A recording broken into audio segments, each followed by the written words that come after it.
talk until this. Is okay, right or not? Yes. Yes? What is the last topic that I talked about here? Thank you so much for والله ما أتذكر.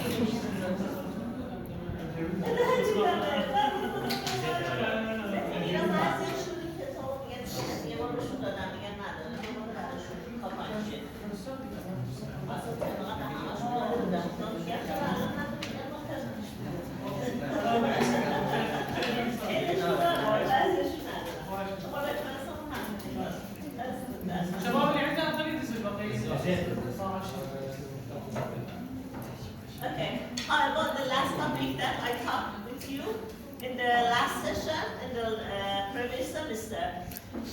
We talk about the spine, the vertebral column, mix between the stability and the mobility, and we. Okay, no, the last topic, because the file open in this page, I am going to share that it is the next topic that I was starting with you, but Yeah. talk about it. Yes. I think it is the last topic. Difference loading, axial compression loading, unilateral, Tensile. asymmetrical. Now it is okay that we starting from this topic with you, that it is a very amazing and important topic nominated as coupling phenomena. Do you have any idea, do you have heard till now about the coupling phenomena? Everybody can explain it?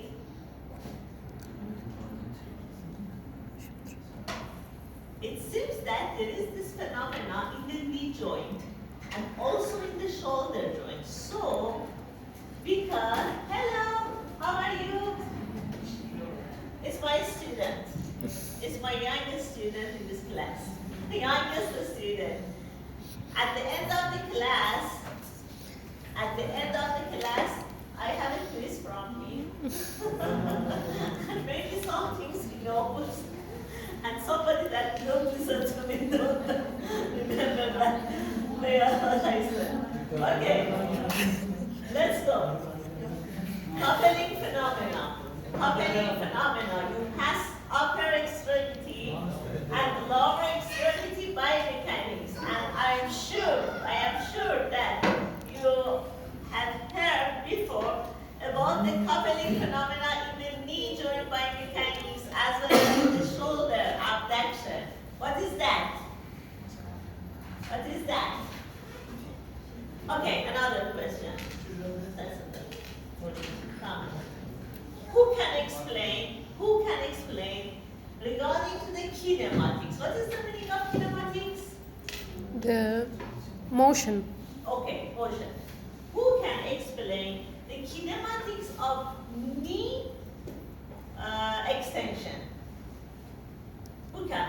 Just kinematics of the knee extension. It's mean the orthokinematics. Kinematics, yes, osteokinematics. The osteokinematic, we have flexion extension. Just extension. Explain for me that which movements occur during the knee extension. During the knee extension, the Yeah. No, osteokinematics. So it's extension. And at the end of extension of the tibia on the femur, at the end of it, you have automatic external rotation of the tibia. Am I right? Why? Because the locking of the knee joint. Automatically, when the tibia is going to come to the extension, is obviously it is rotation toward anterior, okay?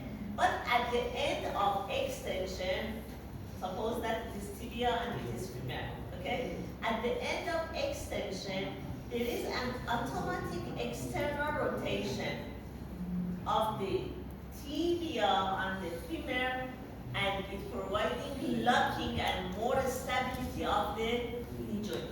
This external rotation of the tibia is conjunct with extension of the knee and it is not under your voluntary contraction. It's automatically happening. It's named coupling phenomena. The meaning of coupling phenomena is two movements that usually happen together. Are you understand? Mm. Two movements that always happen together. Vice versa, during flexion of the knee joint, at the beginning of knee flexion, we need internal rotation automatically in the tibia to unlocking the knee, and then rotation toward backward will be happen.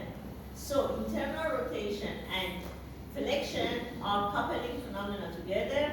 Extension and external rotation are coupling together. In the shoulder, tell me, what happened in the shoulder? Abduction and upward rotation. In the glenohumeral. Abduction and External. yes, of course. Abduction and external rotation of the humerus against the glenohumeral. During abduction, in the mid-range of abduction, we have impingement of the greater tuberosity of the humerus and coracoacromion arm, and for removing this lower space, we need automatically external rotation of the head of the humerus, and then we can continue the abduction to the end range. So, abduction always, not usually, always should have to happen with external rotation. Both of them nominated as coupling phenomena. Okay? Now, in the spinal column, we have the similar mechanism. Which movements are happening together? Side flexion or side bending or lateral flexion with rotation. Always, in the all of the spinal column, side bending is combined with rotation. But there is a little difference about the direction of rotation in different regions of the spine. For example, in the lumbar region that you can see the figure of A, always lateral flexion to the right side is combined to the rotation to the left side. Okay? Can you repeat this part?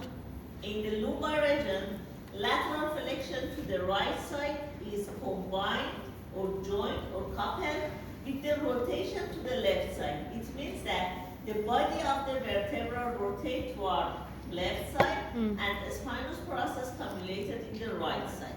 It's a normal and physiologic pattern. And vice versa, when I am going to go to the rotation to the left side, it is accompanied with the lateral flexion to the right side in the lumbar region. But in the cervical, it's the opposite.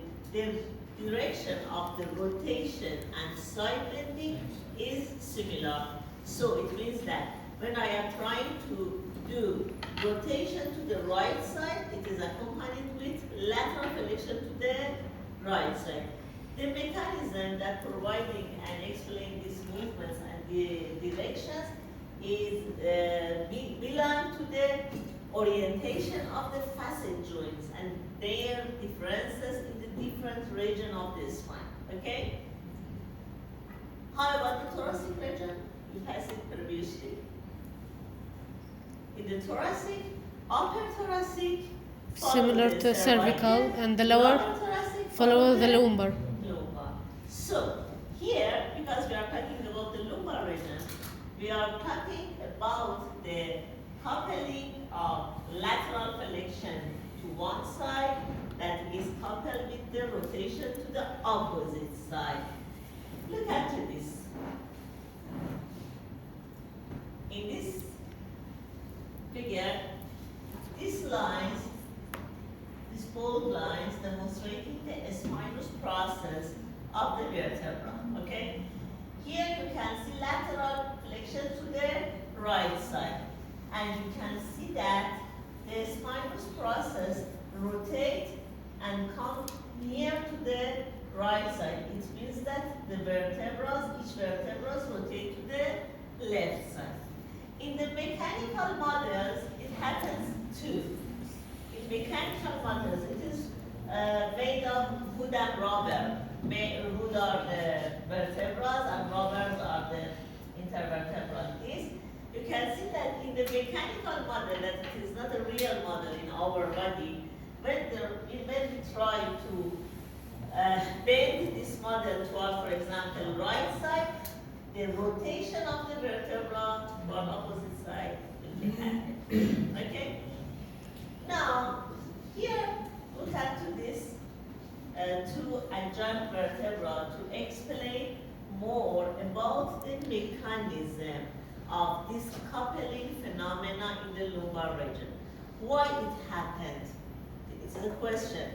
Why this phenomena will be happening in the vertebra of the lumbar region? Rotation to the one side is accompanied with the side bending to the other side and vice versa. There is two proposals for this issue. Look at to this. Between two vertebrae, there is some intervertebral ligaments. When one vertebra tries to go to the lateral bending, it is obvious that the outer ligaments tension will be increased. Okay? It's clear. So, I am going to bring one vertebra to the side bending to the left side. These ligaments, that most important of them is intertransverse ligament. The ligament that connect to transverse process together. It will be stretched. And its internal tension will be increased. It is not good for the ligaments, and ligaments like to decrease internal tension. One way for decreasing the internal tension in the ligaments is that they come near to the center of rotation. If the ligaments move and come toward the central of the rotation, the length of the ligaments should be decreased and internal pressure should be decreased. Is it clear? Yes? No. Anybody can explain it in Arabic? Anybody that understand that I said this mechanism? I understand what's happening. Okay, I like to discuss about it more in Arabic. Okay? Again. Just the last part, actually. Okay, no problem. Upper vertebra come to lateral bending. Intertransverse ligament between these two ligaments should be elongated. These ligaments like to decrease its tension, so it tries to move toward midline, to the center of rotation. Decrease. But the distance is lesser than before. Okay? Okay. This movement of the ligament toward center of rotation is a curvilinear movement. And for this manner, side bending will be coupled with the rotation due to the origin and insertion of the relevant ligaments. These ligaments that stretch like to have the shorter length, so try to move toward middle part. And because this pathway is not angular and it is a curvilinear, so it's bring vertebral. So the shape of ligament will be different? Yeah. The shape of the ligament will be different? No, the shape of different ligaments will not different. The length of the original insertion of the ligament will be different. The origin, No, no. the shape will change? Because the level arm should be different. When the ligament is farther from the midline, the stretch of it is bigger than when it is close to the midline. Okay? So the combination of rotation will be happen with the side bend. Another mechanism of hypothesis for this issue is that during side bending, if you remember from the previous semester, I told you that during side bending, the intervertebral disc, the nucleus of the intervertebral disc, like to move toward outward or another side, okay? Okay? And if you remember, the nucleus is in the closed area, this plateau of the superior vertebra and the plateau of the inferior vertebra, and around it is annulus fibrosus. So, when the nucleus like to move toward other side due to the lateral flexion, again, the movement of the nucleus is not a linear movement. Again, the nucleus has a circular movement. So that circle causes Yes. rotation. Yes, and the pressure applied by the circular movement of the nucleus providing a simultaneous rotation of the vertebra during side bending. So, I try to go, for example, to the left side bending. My nucleus like to go to the Right side. and because it moves toward one side, by this movement, the vertebra come to the rotation as well as side bending. It is two hypotheses that explain why the phenomena coupling will occur in the lumbar vertebra. But it is, the important point that you should remember is that it has happened always. Always. We have some pathology cases that demonstrating us coupling phenomena. What is the name of the cases that have pathologic side bending? Scoliosis. Yes, scoliosis. Scoliosis is a pathologic side bending of the vertebra. Instead, the all vertebra arranged in the vertical and Vertical line. vertical line, It's become it curved. should be deviated to right side or Left left side. side.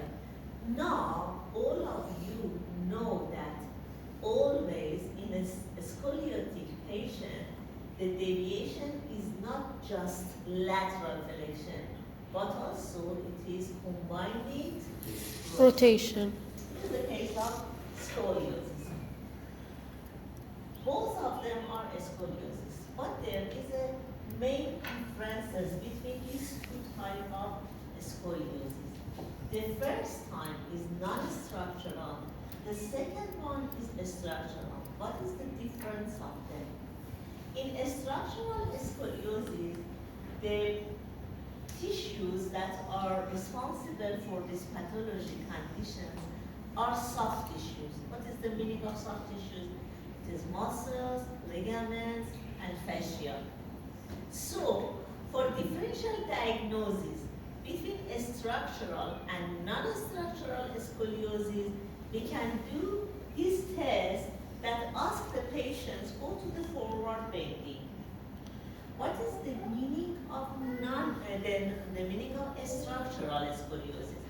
In structural scoliosis, the defect is bony structures. For example, maybe the patient has a wedge shape or lock or fuse some parts of the right side of the vertebra together.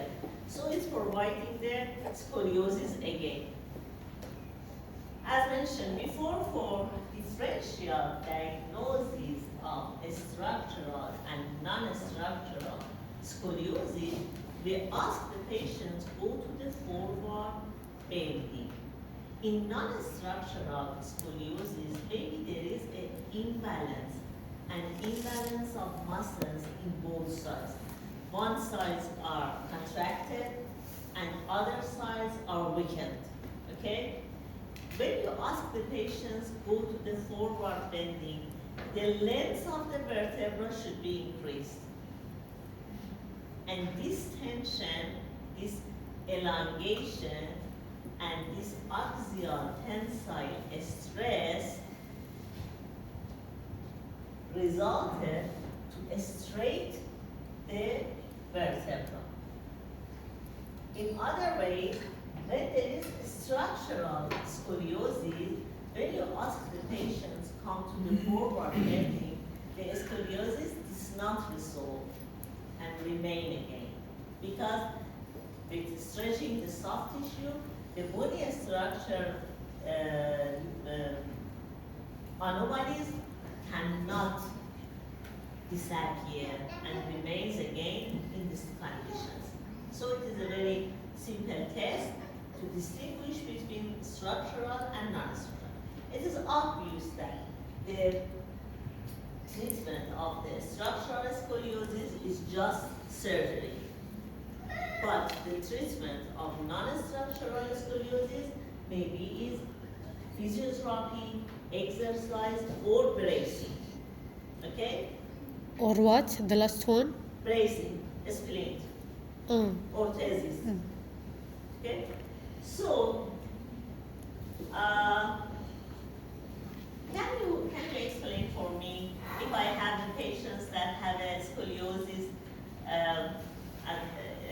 type of non-structural, which type of exercise can be help this patient?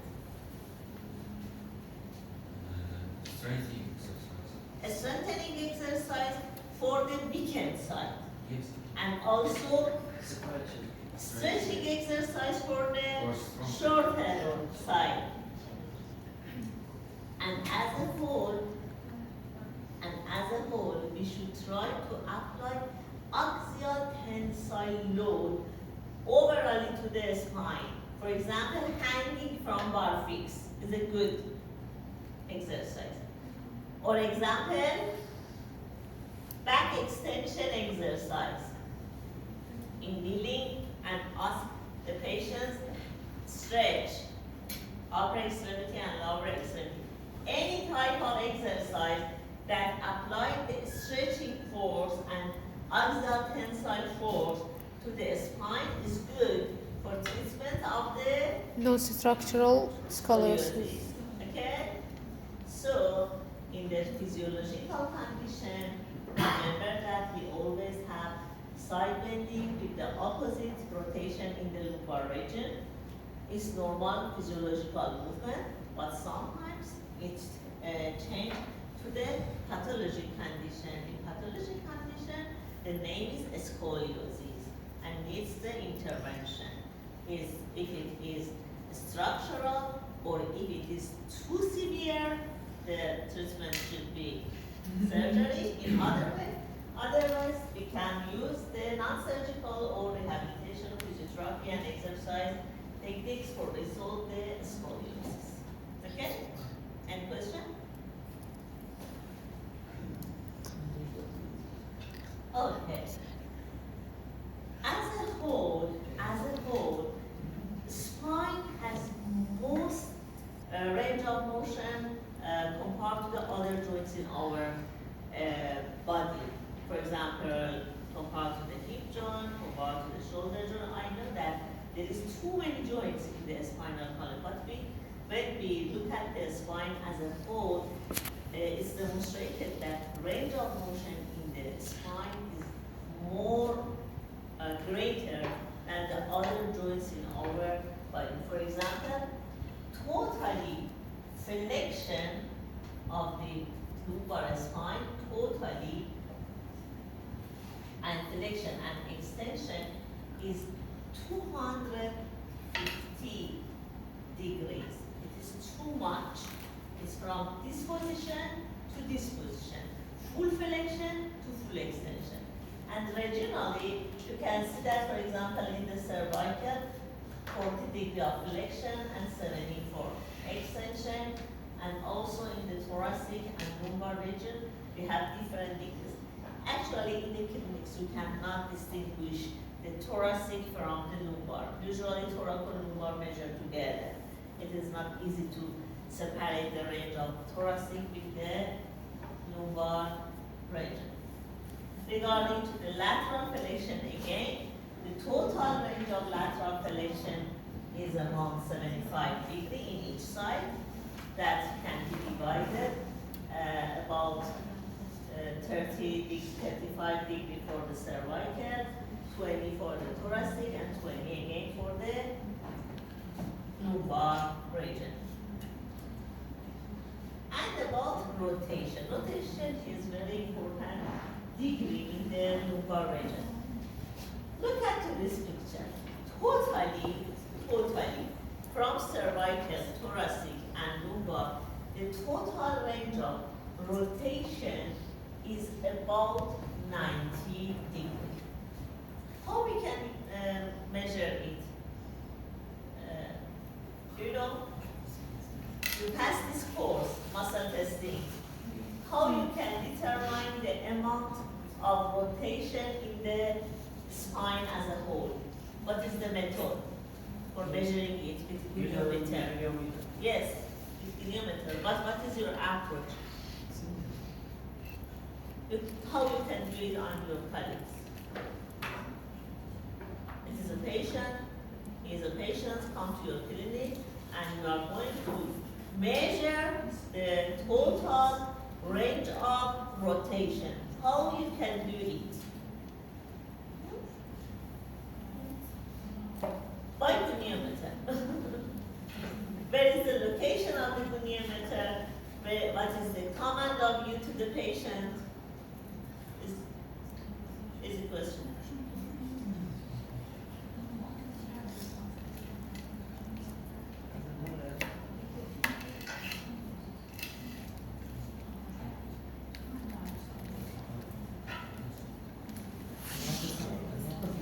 You put the patient in the sitting position, like you. He's sitting he is in the sitting position. And then ask him to cross her hands and rotate totally. It is not necessary to dissect cervical, thoracic, and lumbar. Totally rotation. Do that. Totally rotation. Okay.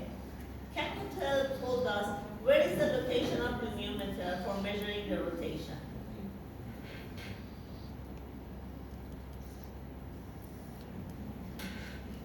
Look at this picture for guidance.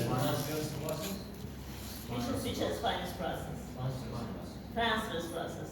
Can you show me? To measure rotation. To measure rotation. It is important to measure rotation. When you put goniometer on the transverse process, how you can determine rotation? I remember one of them. I don't sure is it for vertebral or not. From the cheek to the shoulder. It's easier than it. It's very easier. It's for rotation of the cervical. Distance. Yeah. By tape, not by goniometer. Yeah. No, I'm talking about goniometer. By the You are talking about the distance between chin and shoulder. Yeah.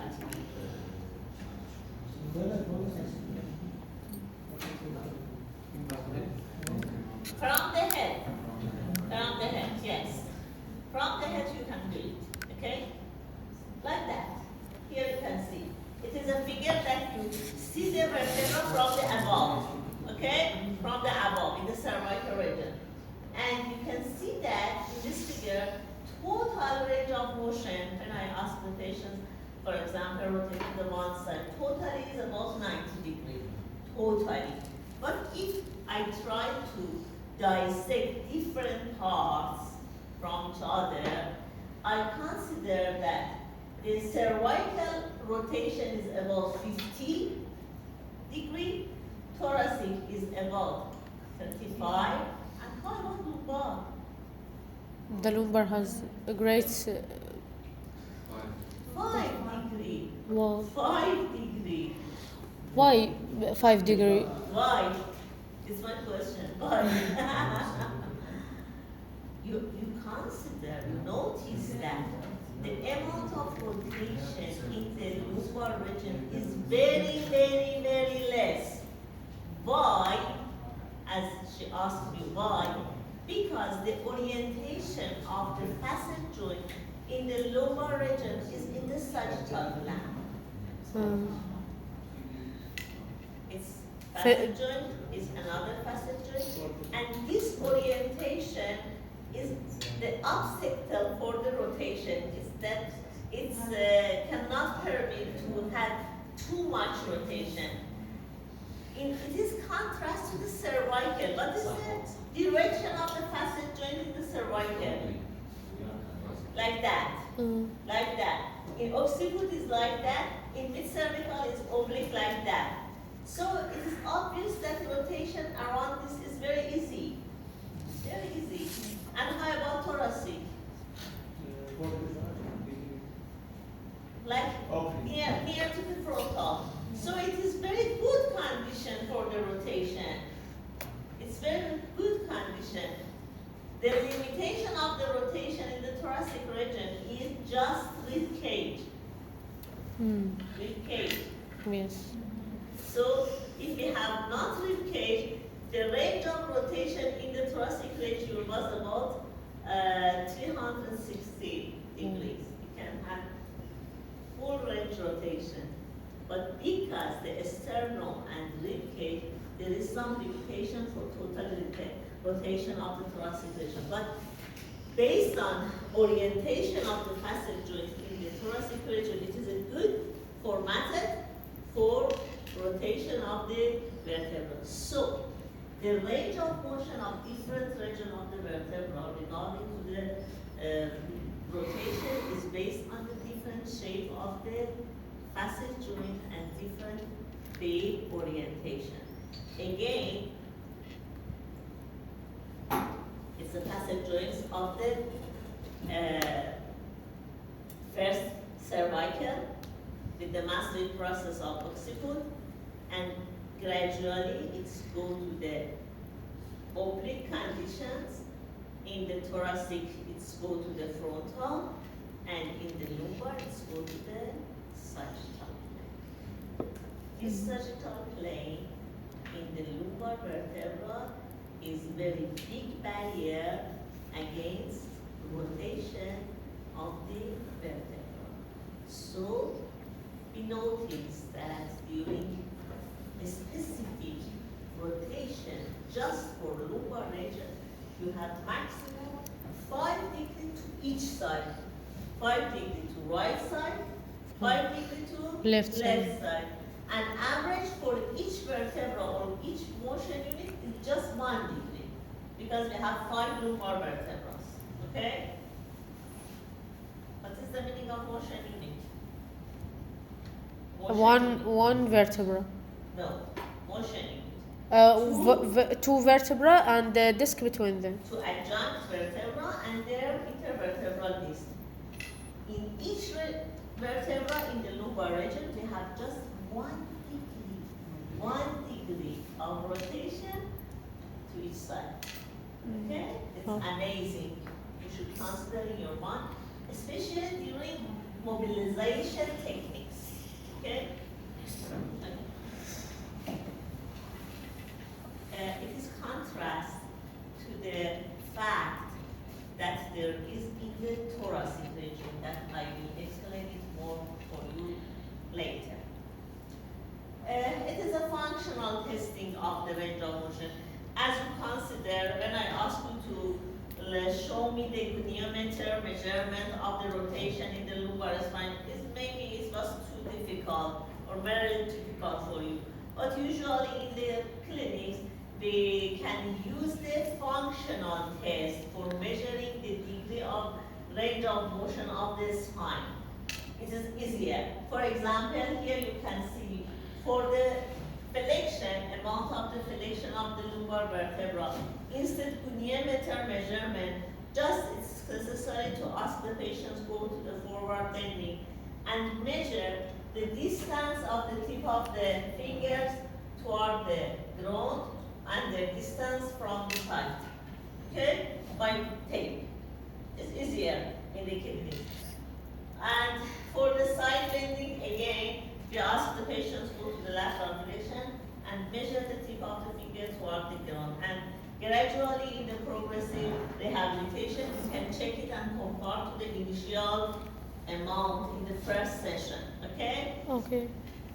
But for the rotation, we can use goniometer from the skull, and for the extension from the normal position, again use the goniometer for the lateral to the Doctor, posterior. it is better to use goniometer or use your eyes as a goniometer? No, goniometers. Because your eyes may have some fall, and you need to check the progression of the patient during the several stages of session. You need the objective data, not subjective. Okay? Okay. It is like to MMT. You did MMT. What is the MMT? Manual muscle test. Manual muscle testing. Why we did it? Why did MMT? Because we need objective scores. In other way, we can say it is good. This muscle is not good. It is more strength. It has more strength. It has no more strength. But you change this subjective fact to the objective score to better comparison before and after treatments. Okay? Okay. So the goniometer is better than the other techniques. Okay. Till now, the general principle of the spinal column as a whole is finished, and in the next session we have a regional study about the pelvic and also lumbar in the next session that we have for finishing this course, that it is I am in charge for this. Now we are starting from the pelvic girdle region. Okay, a specific biomechanics for the pelvis, and after that we talk about the lumbar specifically. Look at this picture. The pelvic region consists of two different bones, two iliums in each side and sacrum in the middle part. Okay, iliums and sacrum. There is a connection between sacrum and ilium that it is nominated as sacroiliac. And there is a connection in the anterior part of two iliums that nominated as Pubic symphysis. pubic symphysis. So, as you see, it is a ring. It is like a ring. Connection anteriorly by the symphysis of pubis and posteriorly by the sacrum and ilium, sacroiliac joint. In the first view, there is a different shape between the pelvis in female and male. You can see that the pelvis in the female is wider than male, and all of these differences is related to labor. This anatomical features is designed for better and easier labor in the female in contrast to the male.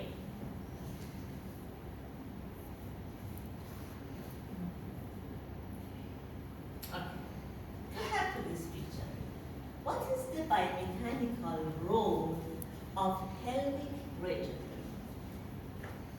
You know that when we are in this standing position, the weight of the head is tolerated by the cervical region.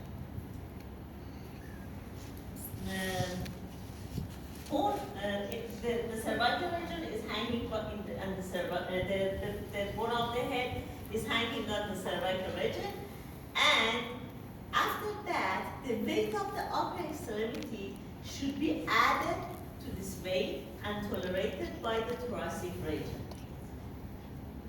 Segment by segment, this load is increased, and when we reach to the distal vertebra in the lumbar region, for example in L5, the weight of the head, upper extremities, and trunk should be tolerated by the L5.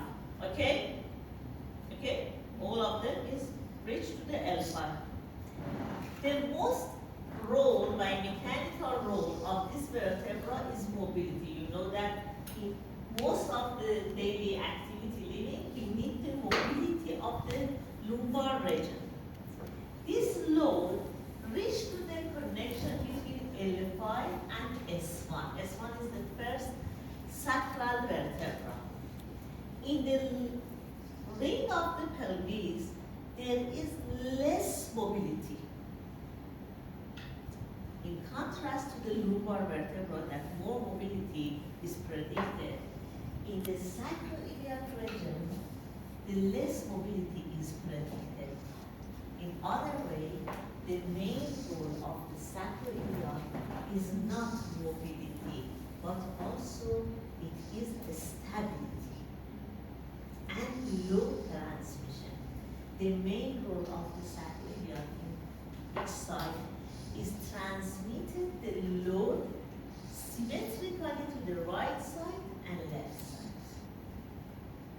Any type of asymmetry between right side and left side providing low back pain and dysfunction of the sacroiliac. So, in normal case, in healthy case, this loaded, that is load of the weight that reached the L5 S1 in the connection between L5 and S1 should be divided to two equal load and transmitted via sacroiliac in right side and left side toward anterior. In other way, when we are standing on our both feet, the ground reaction force from the feet, okay, arising and reach to the neck of the femur. You know that? Ground reaction force. I'm standing here on my both feet. Half of weight is on the left side, half of my weight is on the right side. Based on the third law of Newton, there is the ground reaction force from the ground toward my feet. Okay? Yes. This load is opposite of the load of the weight. From the ground, a load transmitted from my feet and reached to the neck of the femur in both sides. It is that. What happened about the ground reaction force? Ground reaction force reached to the neck of the femur and divided to two forces. One reached to the half of the weight of the body in the acetabulum and disappear each other. Another one move on the superior rungs of the pubis and reach to the homologue of this force in the surface of pubis and increase the stability of the pubis. What happened? The weight divided to two loads reach toward to the sacroiliac joint. In other way, the ground reaction force come here, providing two different loads. One is compensate with the weight, another compensate With the pubics. in the rungs of pubic. And it's providing a loop of load. A loop of load in the pelvic girdle. Okay? It's amazing that normally, due to the weight of our body and the reaction force of the ground, always there is a loop of load in our pelvic girdle that providing more stability. Suppose that you have a different articles. If you press them always together, the stability of the system is increased. And if you have not applied the load, maybe it is not stable. Okay? So normally, we need symmetrical load in the right side and left side of the sacrum for stability of this region. It's normal biomechanics of the pelvic region. Okay? Okay. How about the pathology condition? When it happens, when I usually, for many years, have a habit that instead standing in my both feet equally, standing in one leg for So, many years, not for just about 10 minutes. Or you as a student habit that or used to sit always on one leg, like that, guys. In this position, hey, in this position, all our weight is on left scale tuberosity because you put leg in this position, okay, for many years, many years, many years. Or for example, I am an officer that my bench is here and my computer is there. For many years, I am in this shifting of weight to the left side. After many, many years, this adaptation was occurred to the pathologic condition, and these loads are not symmetric. One side is bigger than other side. So this symmetrical load should be damaged. And so one joint in one side should be affected and providing a low back pain that originated from lack of normal distribution of load in the sacroiliac region. So you mean that will cause inflammation in that joint? Not just inflammation, abnormal load transmission.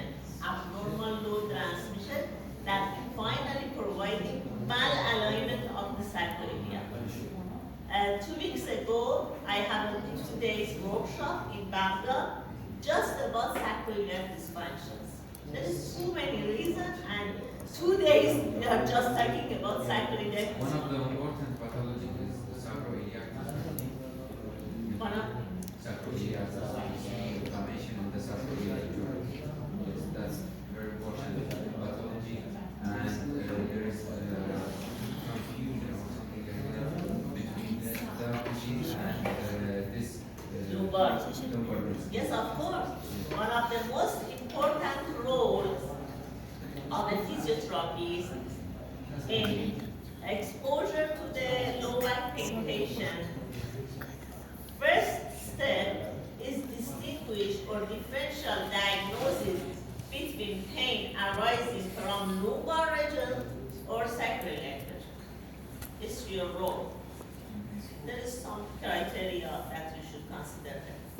Because all of them come to your clinics as low back pain. What happens? I have a low back pain. But it's your role that distinguish it is arising from 5 lumbar vertebra or this sacroiliac joint.